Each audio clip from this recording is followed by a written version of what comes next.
Explore Maui, offering a unique land and soul-based experience of Hawaii, focusing on natural wonders, ancestral knowledge, and the spirit of aloha. Enhance your understanding of the islands and its culture through our holistic educational approach. For a deeper dive into Hawaii's inner journey, check out our Hawaii Immersion course. Click the link below to buy the course and immerse yourself in the enchanting world of Hawaii. This comprehensive program will dive into Hawaiian language basics called Olelo Hawaii, history, mythology, and family-centered education content linked to place-based learning. With over 31 lessons available for self-paced learning, you'll also have access to 4 live weekly sessions aimed at initiating your Hawaiian language journey. Click the link below to start your Hawaii Immersion course. All right, we're talking about archetypes and archetypes specific to Hawaii. Archetypes are patterns, are qualities that have been associated with the natural elements in the context of this place. We're going to only go over a few of these archetypes found in Hawaii. The most common ones, Ku, Kane, Kanaloa, and Lono. These are the 4 major archetypes of Hawaii, and let's dive into each one, the symbolism, as well as the practical things we can take from learning about these personified natural elements and patterns.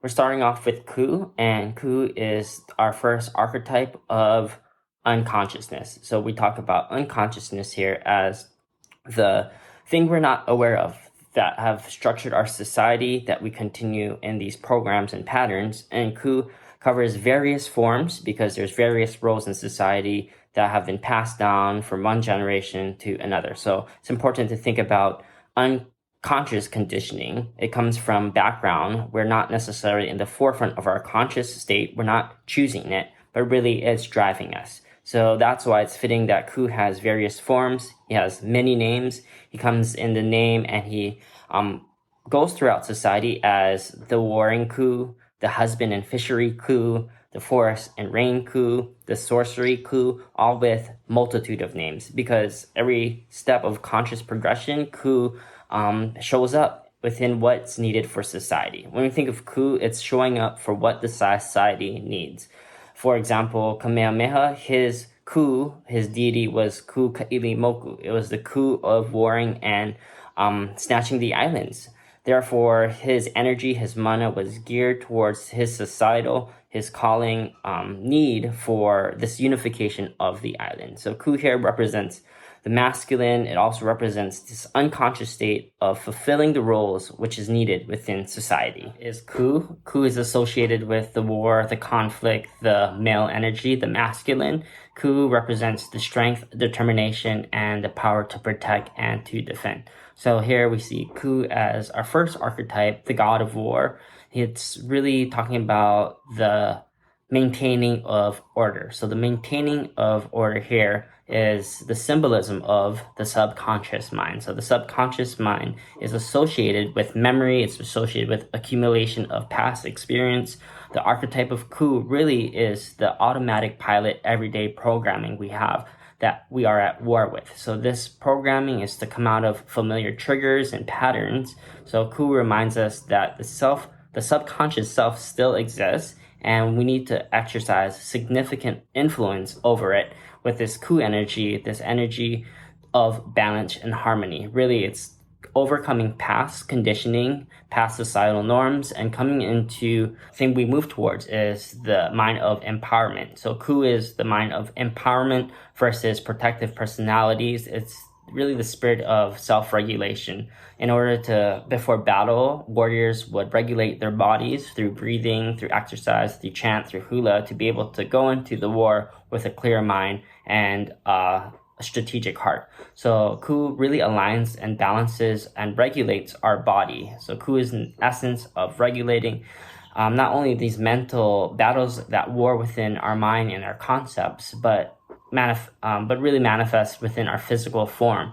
And the manifestation of that physical form really is, in essence, to regulate our bodies, to do what we need to do, to get out of disempowerment, to get out of unconscious, subconscious mind, and really into the conscious self. And Ku really gears us up for the next couple archetypes that we're going to be learning about here in Hawaii. And here our second archetype, back to Kane. Kane is the higher self, and the higher self is the one that pulls himself out of the realm of darkness, out of the realm of Po, and creates light out. Kane, in his famous chant, Kane Ho'alani E, he places the star in the sky, the one that leads us into the higher self. So the higher self represents many things here. First of all, he pulls himself out of the primordial chaos, out of the subconsciousness of life, and he actually enters into enlightenment. He is the one who places the sun in the sky, the one that brings light out of the realm of Po. He also is the one where Lono and Ku follow. So following the subconscious self and Lono being the conscious self, the higher self is what Ku and Lono follow, and they create man. So in that sense, as Kane pulls himself out of the realm of Po, out of the dark grid into the light grid, of course, Ku and Lono follow him. Ku representing the subconscious self, Lono representing the conscious self. Ku and Lono follow Kane, and those three in a story create the first man. So out of these three gods, these three deities, these three archetypes form the first human consciousness out of the primordial past. So as Kane, the higher self, Ku and Lono follow in the steps of Kane, pulling themselves out of the dark grid into the light grid. They create the lesser deities. They also create menehunes, and the menehunes here serve as messengers to the Kanaka, to the human realm. So the menehunes also are provided for by Kane, Ku, and Lono as a sense of the subconscious self, the higher self, and the conscious self coming and merging into one to create the layout for Hawaii. So as you can see here, Kane represents life, the dawn, the sun, the sky. He creates the world in which is the foundation, the kahua for deities, for Kanaka, for humans, and for menehunes, the messengers, to come into this connective cosmic consciousness, as the words of Carl Jung puts it. So here, the Kumulipo legend really is about Kane, the higher self, leading, pulling himself out of the dark grid. As the lesser deities follow, they create life, and they fill in the void. They fill in the cosmos with messengers and with deities, and also with humans entering into the scene. Kane is the archetype of creation, procreation of life. He's considered to be the creator of mankind in some mythos stories, and also he's the god of fertility and agriculture, also of this natural world. So he represents growth, abundance, and the continuation of life. So we're talking about Kane here. We just talked about Ku, which would be the unconscious self. And here we're going into Kane, and Kane represents the high self. The high self really is one that's associated with inspiration. It's associated with guidance, and it has those kind of nuances to it, with wisdom, with divine guidance, the spiritual realm. So the higher self here, really, Kane, the embodiment of man, represents the higher self in the sense that it is the mirror image of the high self. So as above, so below. Kane here is considered to be the source of inspiration, also intuition, and deeper understanding of life's purposes, saying that he's the god of fertility as well as of abundance and growth. This is the idea here, that when we channel in our higher self, it brings in growth and inspiration and channels us and gives us insight for direction to navigate life's challenges. So here, Kane, one of the second archetypes we're talking about in Hawaii, really is about the as above, so below. That as the heavens flourish and are abundant and constantly creating, we mirror that here within the Aina and these kind of land-based ideas. Here we have Kane, the higher self, being able to connect us to those kind of archetypical ideas coming and shooting off of Ku, as well as Ku being the unconscious self and having to become aware of our body, turning on our body so that we can turn on our higher self. To be engaged in the etherical realm, we have to be grounded in the material. Now we have Kanaloa, and Kanaloa represents the subconscious self. So the subconscious self is just the collective memories of the whole. This has a lot to do with genealogy. This would be in the realm of the Kumulipo, which the Kumulipo has a natural progression in which all of our human stored memories hold within these kind of primordial stories, these cosmic stories, which leads us eventually to the cosmic consciousness. But before we get there, we're talking about Kanaloa. And Kanaloa here represents this unconscious state starting from the primordial past and starting to have differentiation. This is different from the unconscious self, which is in the realm of Ku. And Ku here is the idea, remember, of survival. He's stuck within societal programs and he's unconscious about his roles within society. He provides for what is needed at the time for survival. So going past survival through Kane, reaching the higher self, when we are enlightened by placing the sun in the sky, which brings a lot of creation and life and biodiversity, it becomes more solidified and dives back into the subconscious self. So here, it's like a zip file. The stored memories of our collective human consciousness are within the subconscious idea of Kanaloa. That's why Kanaloa represents, he's the deity of the ocean. The ocean here is the unconscious, subconscious substrate in which our memories, which our traditions, which our heritage are fully engulfed in. And we get to see this unpack and play out within the Kumulipo mythology. We cover a whole section on the Kumulipo, but in summary, the Kumulipo starts off with the realm of Po. So Po is the realm and represents the existence where there's non-distinction. So from non-distinction, it goes into the realm of Ao. Ao here represents the differentiation of the collective whole, the glob, into differentiation, into the physical reality. So the difference between Po and Ao here, we're seeing things go from unclear to clear, from dark grid to light grid, from dark to night. And this also has a lot to do for the unconscious self to the conscious self. So there's going to be a switch within the Kumulipo that we see within its progression. Following the realm of Po and Ao, time, space, and matter being instilled within the Kumulipo chant, we have the Makali'i. In this va, the Makali'i here is the little eyes. So this represents the celestials being hung in the heavens. So these are the eyes of the heavens. So this section really represents spiritual and divine aspects of the world. Here, when we see Kanaloa, that's part of the inheritance, going out of the dark into the light, and now Makali'i, little eyes. After the Makali'i is introduced within the Kumulipo, so the Makali'i here being the little eyes, the introduction of celestial bodies and the genealogy of the cosmos, we have the Manaya Kalani, and that brings the embodiment into these celestial beings. So here now we have a spiritual hierarchy that is happening within the Kumulipo, from Po to Ao to the celestials of Makali'i to now Manaya Kalani, which represents discovering universal laws that we're going to find woven within the Kumulipo. Moving down within the vase or the epochs within the Kumulipo of our collective subconsciousness of Kanaloa is the Va'a. And the Va'a here is the canoe, which represents ocean. It represents moving and navigating throughout the waters. And here in the waters includes all life, all marine life. And here they're matching up as above, so below. So as the celestial is being set up in the sky, as below, the big Kanaloa, the ocean, the depths of the sea is being mimicked as well. So it's a mirror image here that's happening as we and the Va'a are navigating through the Kumulipo story. After the epoch of the Va'a, we have the Io, and the Io is the Hawaiian hawk. The Hawaiian hawk here represents all flying things, mobility, and the spread of life. So now we have the grid, the dark light grid. We also have the sea filling up, and now we have the air represented by Io, the Hawaiian hawk.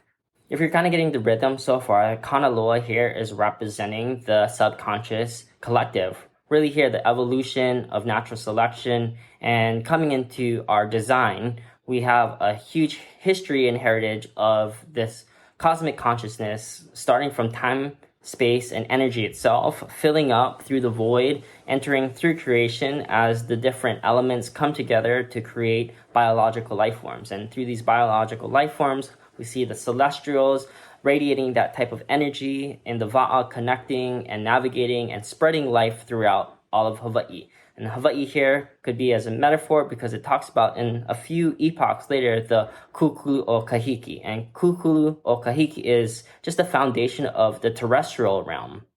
So Kanaloa is the inheritance of the terrestrial realm. It's within our subconscious. It's there for access.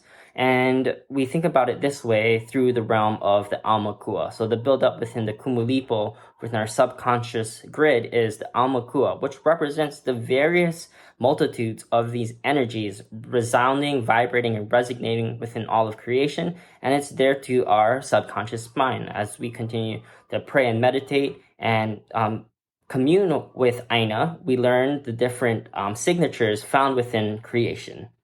When we think about Kanaloa as an archetype, he covers a lot. All of our subconscious human heritage and history, even going back to the primordial past. So Kanaloa here is best represented by a lot of dreams and symbols and imagery, which we have whole module on symbols. So I'm looking forward to that as well.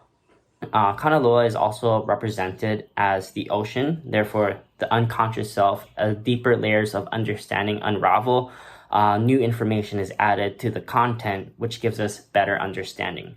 Kanaloa is seen as complementary force to Kane also because it represents the depth of the sea and the mysteries of the underworld. Therefore, Kanaloa is the shape shifter according to what the content is. It's flexible, it's the element of water, and it's associated with healing and medicine. Of course, Kanaloa is associated with healing and medicine because we all know that water is life. And when we look at the seawater, it's filled and charged with ions from the sun that gives our body that enriched energy we need. Kanaloa is the archetype of the ocean. It's the archetype of the unconscious self going into deeper layers. It's also partnered with Kane, as we mentioned, Kane being the higher self with the man and the Kanaka in the middle. So looking at the Kane-Kanaloa relationship, it really points to man's progression of consciousness on land and on sea, in the mountains and in the valley. Of course, which the mountains and valley, the energy of the life force, the vai, the water, flows into the ocean where it becomes unconscious again for Kanaka to dive in and to gather resources of what he needs to prepare for his village, for his the content in which he's placed, or the context in which he is placed to provide for society. Therefore, Kane and Kanaloa are societal players because they are the source of water. And our fourth Hawaii archetype is Lono. Lono is known as the god of peace and agriculture. Peace and agriculture go along that when things are in ease, not dis-ease, there's flourishing, there's fertility.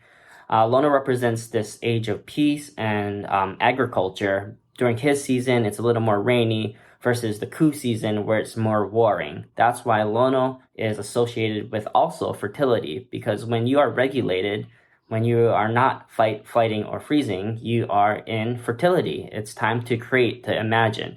He's linked to the rain. He's linked also to the growth of crops. Therefore, when we think about Lono, we're thinking about things that need to be nurtured and to grow. This makes him essential for agriculture. So the archetype of Lono really is one of peace and prosperity. Looking to the archetype of Lono really helps us to imagine and to recreate things. That's why this recreating and reimagining, Lono is also associated with ceremony and ritual. Ceremony and ritual are like the rite of passage from man to kahuna, one who keeps the esoteric knowledge, or the sorcerer, the kahuna, the priest.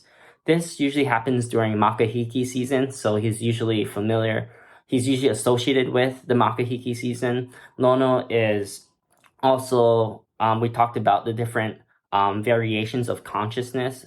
Lono is the conscious self versus the subconscious. We talked about Ku, we talked about the higher conscious, which would be Ku,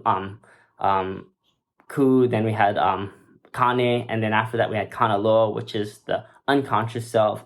And now the progression really is about the conscious self. So the conscious self, we talked about it. It's the imagining, it's the dreaming, it's that spiritual realm where now you can engage your decision making. So really, Lono is about engaging through ritual, through ceremony, through memories. It's really bridging the archetypes, the Ku, the Kane, the Kanaloa, those three progression into the Lono. That's why Lono throughout history has been the one that's most recognized within the coming of Captain Cook.